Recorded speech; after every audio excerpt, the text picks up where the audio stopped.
Hello, and a very warm welcome to you all. My name is Mark Morley, and this is the IT Business Partner Playbook, a unique series where I'm joined every week by business partners and business relationship managers from around the globe. In each episode, we go beyond the technical and into the strategic, sharing the pivotal moments and hard-earned wisdom that defines true business partnership. If you're looking to elevate your influence and drive real-world results, then you've come to the right place. Before we jump into today's conversation, as always, I have two quick asks. Firstly, if you have any thoughts or ideas or feedback about our podcasts, I'd love to hear them. So whether it's in the comments or directly to me, your input really helps me shape the kinds of conversations that we have here. If there's a topic that you want to dig into, then please let me know.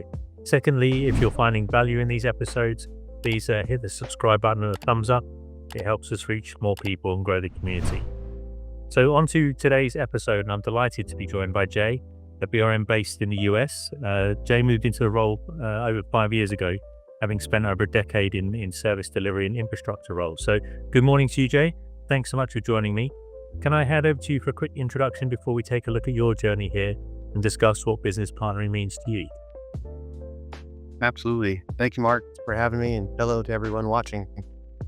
So, I started my IT career maybe in an untraditional way. I actually started out working on typewriters.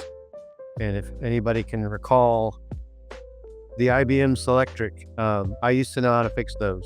Now, you might think, gosh, how old is this guy? I live in a state capital in the United States, and so typewriters persisted here a lot longer than in other areas. So maybe I'm not as old as you think I am. But that same company had a, computer repair and business network area as well. And I was able to move past typewriters eventually and get into that. And that's really where I got my feet wet in IT, if you will. And from there, I was able to get what I would call really my first real IT job. And that was engaging directly with end users, direct end user support, end user computing or desk side support, as many might be familiar with. And from there, moved up from more progressive roles into server, network, administration, enterprise support, that sorts of things. Eventually, virtualization, and that led into an opportunity to move into a role that was a direct client-facing role. I was still doing IT service delivery and enterprise administration, but it was directly accountable to the client. It happened to be a federal client, not that that's super important. That was really my first taste of BRM or IT business partner work, call it what you want, without really knowing what it was at that time. I just knew that I enjoyed it, and I was kind of good at it, it turned out. And so that led to an opportunity eventually to move back onto the corporate side of things and into a formal BRM role. And as Mark mentioned, I've been in that role for 5 or so years, progressively developing that skill set and engaging with partners and sort of managing the messy middle, if you will. Great. Thanks, Jay. When you moved into the BRM role, was it existing already? Was it mature at that time, 5 years ago? No, the team was relatively new, actually. I was one of the first members to come along. There were a couple before me, but it was a very new, formal BRM capability. I think it's really common.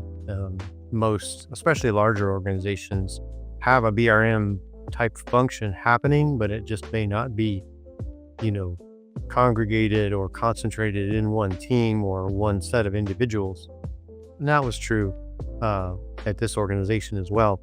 And they recognized that they had a new leadership had come on, a new CIO, and he was familiar with BRM. And so he was like, hey, this is happening here. We need to formalize it. So they had kind of stood up that team, and I got tapped on the shoulder to come over and kind of help kick it off, if you will.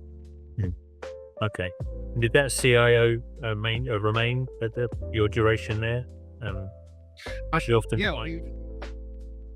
Sorry. Oh, no. It's, what the average life of the CIO is like 5 years, I think. And that's about how long he lasted. He did eventually leave, and the replacement, his predecessor came in, but fortunately it was also very supportive of BRM. Understood the value in that. But yeah, no, that initial CIO, he was their strong supporter of BRM, and was really good at helping us in the beginning to address some of the probably common challenges that a newer BRM team faces, and that people know people, but they don't really understand maybe the new context of BRM, and having that leadership support, I think is very crucial to any BRM team, new or not, to be able to break down those silos and sort of maybe help you get your foot in the door initially. Yeah. Did you find that the role changed much throughout those 5 years as you kind of all learn about maybe new approaches or new processes? Yes, absolutely. Though, as a group of individuals, we were very much trying to find our way, develop our own sort of individual elevator pitches based off of, we were members at a professional level with the BRM Institute, which, of course, is a great help for people in this role. And I would just definitely encourage anyone out there watching this, if you are not part of the BRM Institute, strongly consider it. There's a wealth of information there, and a fantastic community of individuals that can kind of walk alongside you. And then on top of that, of course, it helps you find coaching partners, much like Mark here. And there's others out there as well. And so we leveraged some of those coaching relationships. We leveraged heavily the BRM Institute to sort of define and understand what those frameworks were. But every, there's the Bible, in a sense, of BRM and the BRM Institute. And there are things like, this is how it actually happens in the real world. And of course, over time, we sort of developed that, customized those base frameworks, which I think is the intent, right? Is to customize them to your culture, your organization's culture, and your approach as a team. So we definitely matured for sure. I think in some ways, there's some pitfalls out there that every team should consider, because it's, every journey of 1,000 miles begins with one step. And that first step you take, what direction it's in, can ultimately define the value you as an individual or you as a team can bring to the organization. And sometimes, it takes time for that to play out. So you have to be very purposeful in what you do and how you do it. Yeah.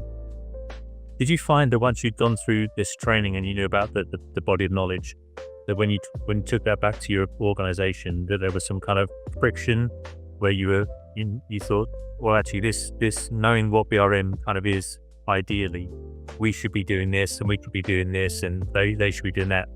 Was there any friction with other teams that you work with where you thought, actually, maybe we should take control of that or relinquish control of this? Great question. So as you become more mature in your BRM knowledge, or as a team, you become more mature in your BRM capability, you should see gaps. You should be able to identify those where, there's an opportunity to improve your provider. I happen to be an IT BRM, but it could be for HR, it could be for procurement or finance, whatever. You've got that understanding, so you can more easily identify those gaps and see how the BRM team could either come in, not necessarily fill them directly, but, fill the hole with some sort of connection or orchestration activity. And we definitely identified those and had some initial resistance. And one of the ways that we overcame that is we started getting the key leaders, especially on the provider side, where we saw an opportunity. We would get those leaders trained, BRMP trained. So they sort of understand the language of BRM and the approach, and help them understand we're not here to take your role or try and take your job. We just want you to maybe do it in a different way with a different context. That's really great. I mean, this is something we'd hoped that we would be able to do for a long time, because it's fine teaching the BRMs about what the BRM should be doing, but it's a relationship. So there has to be two sides to that coin. And if the other people aren't kind of engaged and involved and aware of what BRM should be, then it becomes quite difficult. but we've always struggled to kind of sell that theory into businesses to get people along. We've run workshops sometimes where you can get a lot of people in the room and they work really nicely. But it's great that you're able to do that, because I think it really cements the relationship and it just makes it crystal clear, what's required from each party. So that makes it much easier to work together. Did you? Yeah, it does. Oh, sorry. Well, yeah, I say it does. And one of the outcomes for that approach for us was we ended up restructuring what you might call the customer facing side of the house for IT, not the back end engineers and all the guys and gals that live in the basement and you only hear their names when something really bad happens. But we were able to restructure and have essentially the BRM lead that entire side of the house. So end user computing support, service desk, project management, all those sort of enablement features within IT. The BRM team, the BRM lead led all those individual teams, but BRM sort of, I don't want to say sat on top of them in a way, but we helped really shape those capabilities up because we had a more direct influence on those teams. Yeah, that's wonderful. And it's a clear definition or a clear example of when it's done properly, the benefit that it can have. I think that one of the key things is that you had that executive leadership, you had that sponsorship right up front, you had the stage set for you, which I think made all of those relationships kind of work following on from that, which is really great. Did you find that it works? You said that the BRM team was split up and you had different functions that you were looking after. Did BRM work better in some areas than others? Better. That's an interesting word. I don't know if it worked better, but it worked different. We, in the beginning, trying to find ourselves as a team, find ourselves as capability, and you experiment, just kind of like in a startup, right? You've got an idea, so you try it, you experiment, it works, it doesn't work, you adjust, and you that continuous improvement. And we were very much doing that, and eventually we realized, because we needed some sort of standard playbook as a team. And we started to work on that. We developed one. But what I think is important there is, you use the word better. BRM is an art in many ways, in my view. And so I think it's good to have those frameworks. It's like that initial information and framework that and the workflows and things that you can get from the Institute. And then you figure out how best to apply them in your organization and capture that in a document. Or, like you're doing this, the opportunity you're providing everyone with these IT partner playbook videos, and then kind of collecting that information up in a written form is going to be fantastic. But taking that base information, customizing it for your organization, but then on top of that, there should be room for each BRM to practice their art of BRM in their own way, because every business unit is going to have a different flavor to it. Every leader is going to have a different approach. And, there's an overall culture for an organization, but that kind of manifests differently. And having that structure, but flexibility at the same time is key to being successful. Yeah. Where does, do you still roll up your team up into the CIO? Yes. Still rolls up to the CIO. It's interesting that the org is structured in a way that the CIO reports to a C-level reporting to the CEO, CTO. So the CIO to the CTO. And I'm always was of the opinion that I thought the BRM team probably should have reported to the CTO rather than the CIO, just because it's a slightly different flavor. Again, every organization is different. But CIO is primarily focused on, enablement, security, stability, table stakes sort of IT capability, which everybody needs, but the CTO is more business and innovation focused. And I always felt like that would been a better fit for a BRM team. Yeah. But having said all that, we had free access to the CTO. We could pick up the phone and call him anytime we wanted to and say, hey, this is what we're hearing from the business, and why it's important. And so we could, we had that direct relationship with the CIO, but we could also influence the overall innovation, R&D sort of work that happened through that CTO as well. So really well supported. I know a lot of BRM teams don't have that, and that's badly fortunate. But if you do, don't waste it. And don't be afraid to engage with those C-level leadership positions, because if you don't, they're not going to come to you. You got to go to them. If you missed out on that opportunity, it's not good. Yeah, absolutely. Did you find you spent more time with your business colleagues or with your technical colleagues? Great question. I think most BRMs I'll say all the BRMs that I know and have interacted with tend to be more business focused. Right. And not that that's good or bad, but I think you have to be careful that you're not overly invested in the business. And what I mean by that is in my view, many BRM teams neglect their provider. They take them, maybe not neglect, but they take them for granted. Yeah. They've come from that industry, or they've maybe even come from that team. And so they're just like, oh, I get it. I understand the IT group. I understand the HR people. Who cares? I'll just, I know how to pound them when I need to pound them. I'm not very worried about my relationship with them. And that's a mistake, because you've got to have that influence, right? You need the influence with the business, but you also have to either build or maintain that relationship with the provider. Because if you don't have it, you can't be successful without them. And if you don't have that solid relationship with your provider, you're setting yourself up for trouble. Yeah. It's interesting you said that, actually, because it's not something that typically comes up, but it was something. And there's a BRM here in South Africa called Delizu, who was on one of the earlier episodes. And he was saying that it's very important. Don't forget where you came from. Remember your roots.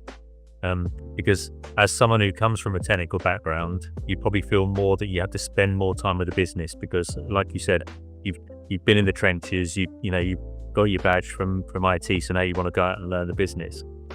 But if you don't give the attention to IT, that's when you start to lose a bit of trust and a bit of respect, and then they don't feel like you're equally playing for their team.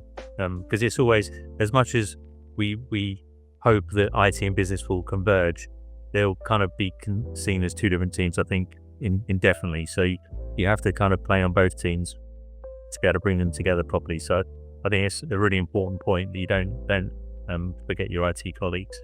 And I think it was Jeremy in the first episode who was saying that he actually, as a way of making sure that the functions really converge, is to physically do that. So when he goes to meetings, he'll bring IT with him, or if he's going to IT, he'll bring business with him to make sure that the people that are kind of doing the work have the deliverables, are meeting each other, also getting credit for what they're doing. You can see people get a chance to express their workloads, the pressures they're under, but then also get a chance to celebrate the successes. For sure. Yeah. Getting the different sides, if you will. I think you're right. That divide will always exist to some degree, just because they're completely different organizations, they're different people, different approaches.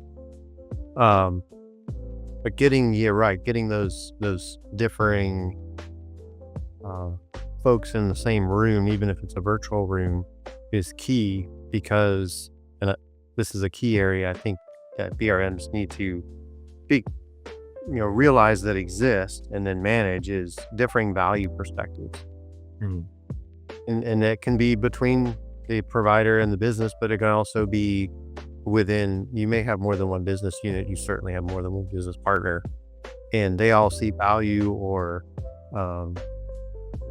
have that differing value perspective, and being able to understand those, articulate them, and then ultimately reconcile them as a BRM is a key function that you should be providing. And then flip side with your provider as well, they're certainly, they have an idea of what they think is valuable for the organization and, what sort of capability they could bring forward for the business to use.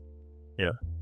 But of course doesn't, well, maybe not rarely, but it's not often that it really aligns with what the business is seeing as valuable, and reconciling that difference is a great way to do that, is making sure the right people are talking to each other and then translating, right? Because they certainly don't speak the right language. That's one of my biggest struggles, I think, as a BRM is getting an IT person in the room with a business person, and then they say something very IT, not from a technical perspective, but just from their view or their approach. And I understand what they mean, but the way they say it falls either completely flat or it's a slap in the face to the business. And then you're standing there trying to, reconcile that and make everybody be happy again. And, so getting in, again, kind of going back to that provider relationship, having that provider relationship is key. And even kind of having a pre-meeting. I know everybody has too many meetings on their calendars, but having a prep meeting to say, look, I need this information from you. I will ask you some questions. This is the context we're going to present. And then you kind of stay in front of it to avoid those hurt feelings, or maybe it's a hard relationship on the the business side where you're really kind of trying to break the ice. Yeah, so you've got to really want to control the whole situation, or it just makes it worse. Yeah. There's two interesting things there that you picked up on that I really like. And there's first is the kind of the interpreter, or we also call it like the marriage guidance counselor. You need to be in the room with these two people to make sure things go along nicely. But I think the interpreter or the translator is something that a lot of people don't realize, that once you've been involved with something for so long, jargon to you isn't jargon, it's just the way you talk. So when you're suddenly sitting in a room with someone who doesn't speak the same language as you, it's not like you're on a mouth trip or you want to maintain this air of mystery. It's just, this is the way you talk, this is the language you use. And so having a BRM or a business partner in the middle that appreciates and understands that and is able to translate it, I think is really, really useful. And it helps to kind of, when people get a little bit uptight or a little bit, wound up with people on these power trips, the business partner can say, well, actually, this is what they mean and this is just the language they use. But the other thing you mentioned there is the pre-meetings. And I totally agree. I mean, everyone's in too many meetings all the time. I mean, there's some people I speak to that are just in back-to-back meetings. I don't know how many people get any work done. But I think a lot of that because they don't have the pre-meetings. And by having the pre-meetings, it's just you can tee people up so that when you get into the meeting, instead of spending half an hour of discovery or figuring out what you're in the meeting for, you know why you're there, you know what needs to be discussed, you know what people are looking for, so you can just get straight to the point. And if you've talked with IT and said, look, this is what the business are looking for, tell me what you're going to talk about, and I'll translate it ahead of time. I think that's a really, really powerful thing you can do and really important. And even though you're adding another meeting, you're just making those meetings much more efficient and hopefully much shorter. So I think that's great that you do that. Is that something that was a BRM idea? Is that something that you kind of thought of to do for your colleagues? So I don't think it's anything that we agreed on as a team approach. It's just something that I found that worked well for my situation. And to me, that ties into demand management and ideation for those ideas. And I think oftentimes, we're always as BRMs trying to break down silos, but I think sometimes intentional silos have just as much value, and almost as a pre-stage thinking about demand management in the same context as having IT and business collaborate in a way that's productive and useful. When you have a new idea come through your business partner, I think another approach that's worked well for me, I'll say it that way, is taking that initial ideation, that demand shaping activity, and just do that with your partner. Don't involve any of the solution sides of it yet, to really understand, what is their value perspective and how might that, be captured in a way that's meaningful. It's, how would you describe it from a value context? What are the business outcomes, leading indicators, things like that. And you capture that information in an intentional silo, and then you go to the solution side. Not that you're trying to fully solution this, but that's where you would work with the provider, purely to sort of help them understand this is the end value they're looking for. What tools do we have, or what tools do we need to make it happen? Right. And then developing things like a support model, a cost, or whatever, before you try and get all that approved. And then,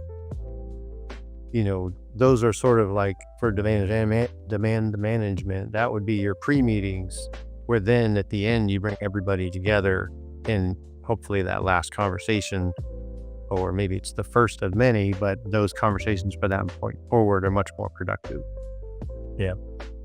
And this is, and we've mentioned this before in previous episodes, but this is one of the real strengths and value adds of the business partner or BRM role, is that you can help that rationalization of projects that are coming through the pipeline. You can help understand the value chain and make sure that the benefits you're heading towards are kind of understood up front. And as Jeremy said in the first episode, one of the key things as a BRM is that you're open to, you're not being a bottleneck, but you are making sure that everything that's going through the pipeline has been rationalized, and you're not flooding IT with stuff that's never going to go anywhere. No organization has got an abundance of resources, so everyone's resource constrained. And so as a BRM, you have a big part to play in there. You can make sure that whatever's going through the pipeline, as you said, you've already looked at it, you've sat down, you've thought, okay, does this make sense? Let's have a look at what value it's going to deliver at the end of the day. Do we have any other competing projects or anything else that we've already got that do the same thing? So it's great you do that. And is that something as a BRM, do you follow these projects and programs through their entire life cycle? Is that something you hold the hand all the way through? Yes, though not from a project management standpoint. I think that's a potential tactical trap that many IT business partners fall into. So instead, we had a formal PMO function and project managers, traditional project managers, and Agile. We use Agile as well, but the BRM owned that idea, or owned that initiative. They were responsible for the value of it, but not the actual execution of the activities. So we were involved, but from a more of a keeping an eye on things. Yeah. Is it still heading in the right direction? Is there scope creep? Are they getting off track? Is it ballooning? Are we trying to boil the ocean? Things like that. At the same time, you're looking, and then really this should be part of that pre-discussion. We would get together as a BRM team and really sort of review those demands that come in. But, are there connections? Does it make sense to maybe link this with something that, one of your teammates is working on and increase the value to the business? So, definitely involved in the whole process, making sure the value at the end, there's always going to be value leakage as things happen. Hopefully you retain as much of the value as you initially promised or identified in the beginning. When it comes out of the end of the pipe, it's still going to answer the mail, so to speak, and still be valuable to your partner and timely, right? What's the other thing? You mentioned resource constraints earlier. Sure, everybody struggles with that. Everybody, lean, that's the new buzzword that anybody in IT hates, but everybody is lean. So what's important?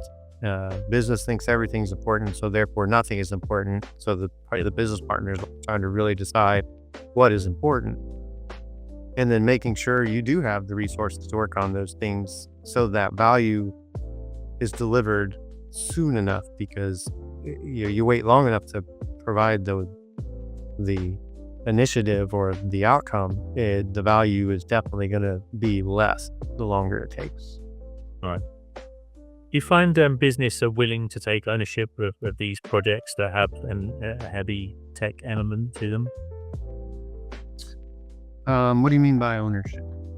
Because we've often found, and in my personal experience working for some large corporates, that anything that has a heavy tech element to it is an IT project. The business will say, "This is what we need," and you go and do it, and then you manage it, you own it, and then bring it back to me when you're finished. And often, I've seen this. When I first got involved in dealing with the BRM, we were speaking to organisations where there was a business requirement. We needed a new, and it was a tech system, but it was their business ran on this thing. They handed it over to the technicians. Years later, 3-4 years later, they got it handed back. Wasn't what they needed. Didn't do what they needed it to do. It wasn't the IT's guy. They built something they thought was going to work, but it just because there was no business ownership, there's no business oversight.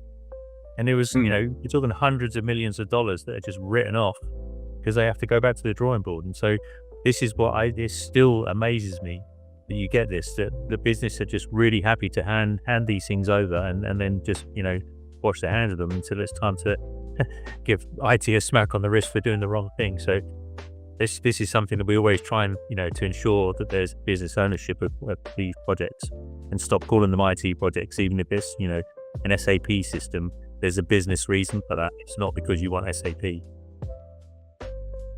Yes. Business ownership of the technology. That's a tricky one because, and it's cultural as well. I think it's how does your organization play out? What does it look like? Is your organization one of those where the IT team owns everything that's, quote, technology? Or do they provide a foundation for which the business innovates on top of? I almost think there's challenges with both. I've been part of an organization where IT owned everything. And if the business needed anything to do with technology, there was a process that they would go through, and even though you're on the same team, you're not a P&L organization, you would provide a quote back to the business that, you need this application developed, or you need, whatever it is, we can do it. Here's how much it costs. This is how long it's going to take. And having that conversation, because a lot of times the business is like, what do you mean you need X thousands of dollars to do this? You're IT, just go do it. There's that challenge, right? And then I understand that, really. It's like, aren't we all on the same team? Why are we charging each other internally? Sometimes that doesn't always make sense to me. But on the flip side, where you have almost intentional shadow IT is the way I think about it. Because as an IT organization, you might provide that table stakes capability of a cloud environment, Azure, Google, AWS, whatever it might be. And you have security guardrails in place and some standard, here's the line where IT stops. We're going to make sure the base service is working. We're going to make sure that there's security wrapped around it. But anything else, you guys, here's your playground. If you have a problem, let us know. Yeah. And so that, I think the challenges there are, where is that line, and negotiating, having that business, the IT business partner in the mix to negotiate where that line exists. Yeah. And really setting expectations with the business so they understand, look, we're going to provide you the empty lot. You get to build the house however you want to, so long as you stick to the homeowner association guidelines, Yes. But you've got to go build it. And managing that messy middle, I mentioned that earlier, managing that in between is where the IT business partner role can really shine, I think. But it does create, I call it intentional shadow IT. Yeah. Because if they don't see what they need, or they don't like what they see, they might go off on their own and find their own solution because the security guardrails are too tight. They might be too tight for a good reason, but they're smart people. They're going to go solve their own problems if you can't do it for them. Yeah. you're talking there about the P&L and the financial aspect. Is financial acumen something that you kind of had to swat up on and become more familiar with? If this is, I think it was Sahil in one of the recent episodes was saying that as a good BRM, you have to be able to follow the money. You need to know what's important to the business, be able to know what's going to impact the bottom line. So you do need to be more aware of the financials. Is that something that you've had to do and have done? Absolutely. Understanding how the business makes money, how your business units generate revenue, and those, what are those enabling parts of technology that make that happen either quicker, easier, or could even open a new market. Because if you have that understanding of your partner, how they generate revenue, and coupled with your provider expertise, you should be able to identify opportunities to generate more revenue potentially, or address the new market. AI is the buzzword of the year right now. And, it's like, oh, if we did this or had this particular feature set available in our cloud environment, that would allow my business partner to compete in this new market. Maybe their margins go from 10% to 30% or something like that. And that is a real, everybody, that's maybe a wrong statement. Many BRM teams struggle with expressing their value that they bring back to the organization. If they don't have that strong executive support, like we were talking about earlier, it's even more imperative in those situations to say, look, this is the value we're bringing, not just the intangible that BRM is really good at, but the actual tangibles, and being able to point to, hey, we enabled, this product group to go pursue this new opportunity or enter this new market because of X, Y, and Z, translates that to the bottom line. Everybody, you're everybody's friend when you can do that. Yeah, yeah. Do you think the BRM team are seen as enablers of innovation? They should be. I think, kind of going back to earlier in our conversation, that first step of your journey of 1,000 miles as a BRM or as a BRM team, oftentimes, especially when they're new, you're looking for any way that you can, as either an individual or as a team, to provide value back to your partners. And a lot of times, initially, it's very tactical. So, fix this for me. Yeah, my laptop doesn't work, or this is a frustration for me every time I call the support desk. This happens, whatever. And you're like, oh, hey, I can do that. I can fix that this afternoon. And you do it, and that's great. But don't get stuck there. Don't go deeper. And so that is counter to the innovation question. That's where the BRM or IT business partner could really shine. But you can't get stuck in that tactical trap. However, nobody wants to talk strategy if their notebook doesn't work or their computer doesn't work, right? Yeah. So there's value, a lot of value in those tactical things. You just cannot build your house around that. You've got to be able to move past that. So are they? I would hope so. They definitely should be heavily involved in innovation. And again, what's your leadership support like? Do you have influence into your R&D program? Can you put things in that pipeline, partnering with your business partner? Hey, look, there's this great idea. Here's how it could look. Do you have access to that pipeline to request funding and make things happen? So again, relationships, and where are you seen as a BRM or BRM team in the organization? What's your influence level? Yeah, and I've seen that actually. It was actually one of the first training classes we ran, and people were really excited about this BRM. This whole world of opportunity. This is things we'd never thought about before.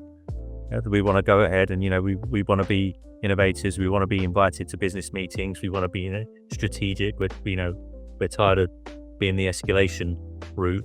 But unfortunately, IT wasn't working. Operationally, it was a dog show. You can't jump ahead of yourself. And as much as it's not the BRM's fault that the email's not working or the server's falling over or these technical issues, that's where you have to start. But also, that's just the best way to build credibility and trust. So it's almost good if you have Yes. problems you can help resolve, because it does help to kind of cement that relationship. Have you For sure. And I think that's a really good opportunity where if you are feeling stuck or you are stuck in sort of that fix it for me escalation context as a BRM, how can you improve that IT service delivery? It kind of tying back into don't forget your partners. And if you have that opportunity to train them within the BRM frameworks, BRMP or, whatever, so they're sort of understanding you at a deeper level, then you can work with them to, if it is the service desk, okay, here's the gaps. Here's where the capability is falling short. Let's fill those gaps in and let's fix it. And then as twofold, it's better service for the business, but then it also frees you up as an IT business partner to not have to be as involved in those tactical things, which kind of, makes that on-ramp for the strategic and the innovation conversations to happen. What's been the biggest challenge for you moving from quite a technical role in your past into this current role? And we've talked about finance and business acumen and all these different aspects. Well, what did you find the most difficult to either learn or to kind of absorb? So I like to think of myself as a recovering IT guy. I've got that.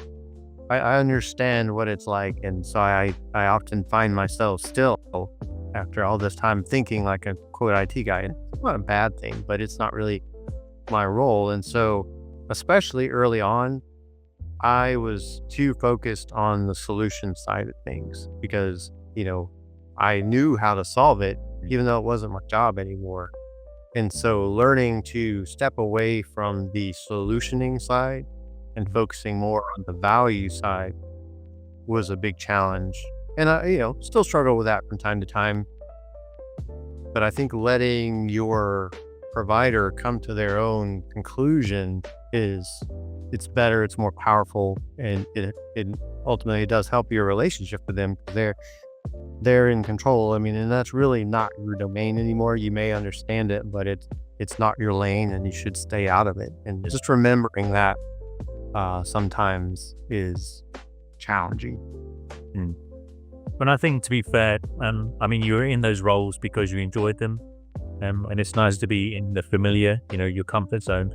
And we've spoken to a number of our guests have said the same thing, that when you do enjoy doing something and then you get the chance to help someone, IT people do like to fix things, and it's obviously not all they do, but if they can see the answer to a problem, they'll do that, and they enjoy doing it.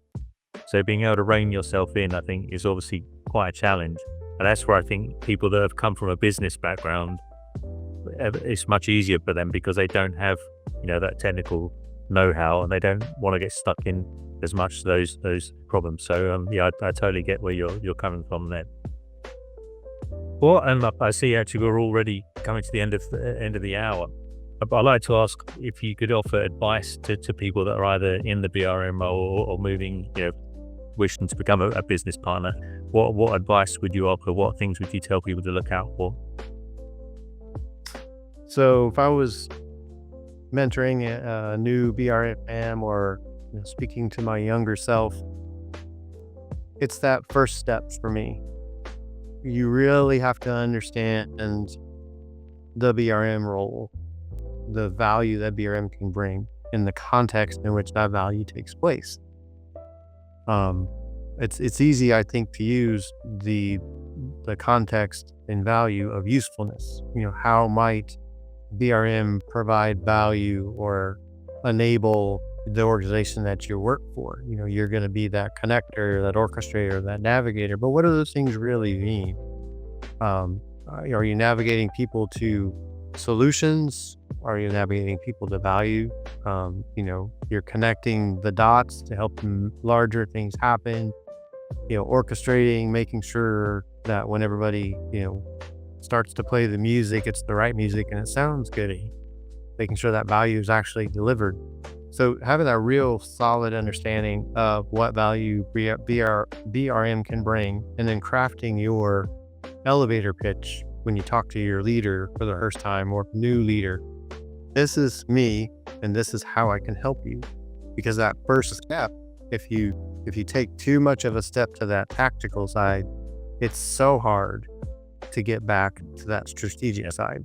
Again, there's value in that tactical side, but if you veer too far that way, you get trapped down there. And the end result of that is, especially if you have a leadership change that maybe doesn't completely understand BRM, they're like, I have to do this already. Why are you even here? Or you're acting an awful lot like a project manager. Just go be a project manager. And maybe you don't get to be a BRM anymore, or maybe the team get handed or something. So you just that first step, and really, what is BRM? Why is BRM valuable? Why does it matter? Yeah, I think that's a really important lesson, actually, and this is something that will come totally out of the blue for a lot of people moving into this role, is that because it's not as mature as other roles, and I've said this many times before, if you become a project manager, if you become an architect or service delivery, everyone knows what you're doing. Everyone's heard of it before. You're not going to get asked on a daily basis what it is you do. If you're a BRM or an IT business partner, that question's going to come up. And so I think the ability to be able to sell yourself, really know what it is you do and have your elevator pitch, as you said, ready, which might seem crazy to a lot of people that, moving into a role, why do I have to sell my value to people? But it is something that I think people should be ready to do. And especially when you're talking to the leadership, executive people, you need to be able to explain to people what it is you do, where your value comes from, and obviously be able to back it up, demonstrate it. But I think the elevator pitch is really important. So it's good that you brought that up. So I think, but as I say, we've kind of come to the end of the hour. So I really appreciate your time. One thing I did want to mention or ask, you spoke about mentoring earlier. And I just wondered if that's something you've had the opportunity to do, or have you had time with a mentor? Because that's something that I think is, as we've spoken about, the BRM role is fairly immature, even where it's mature in some organizations. I think the ability for people in the role to be able to talk to people that have been there and done it, I think is really, really valuable. And is that something you've looked at? Is that something you've done with colleagues or people outside the organization? Yes. I love mentoring. I have a heart of the teacher. I want to see people succeed better, what they're doing. And so I've had the opportunity to mentor many great individuals, high performers that have come through the organization, and see them move from the roles that they were in a couple cases, they actually moved into the BRM team. And it does my heart great. I love that. So, a lot of times when people will look at a mentor, it's like, people who can't teach, and that's not correct. That's not accurate at all. Yeah. So sharing, you should always be working to replace yourself, is my philosophy. And so finding those high performers in your organization and helping them get a leg up. I think back to my career. Many times I had someone give me a chance that maybe I didn't completely deserve, but because of that, I was able to grow in my understanding and, move my career forward. So pay that forward, help others get better. And then the flip side of that is, I think, as a BRM, finding a mentor of your own is key. And it could be, again, what are your career roles? But it could be another BRM, a more senior BRM. Maybe it's somebody on the business side because you want a deeper understanding of how that works. But yes, you should always be reaching down to pull someone up, and then having it end up with someone helping you move up as well. Yeah. No, that's such a wonderful outlook, and that's such a lovely approach. And I keep saying, but this is one of the reasons I love dealing with BRMs, because they're generally great people. And we've had a lot of BRMs that get involved in volunteering and other things, just as a way of helping people. So it's wonderful to hear you say that. It just reminded me of something that Dawn said in one of the previous episodes, that everyone has a spark of brilliance in them. You just have to find it and help them shine. So I think that was really nice. But like I say, it's been wonderful to talk to you. Thanks again so much for your time. I really enjoyed this episode, and I hope everyone listening and watching it has enjoyed it too. And I just, wish you best of luck going forward. And I look forward to seeing where you go from here. Thank you, Mark. Thanks, everyone. Thanks a lot, Jay.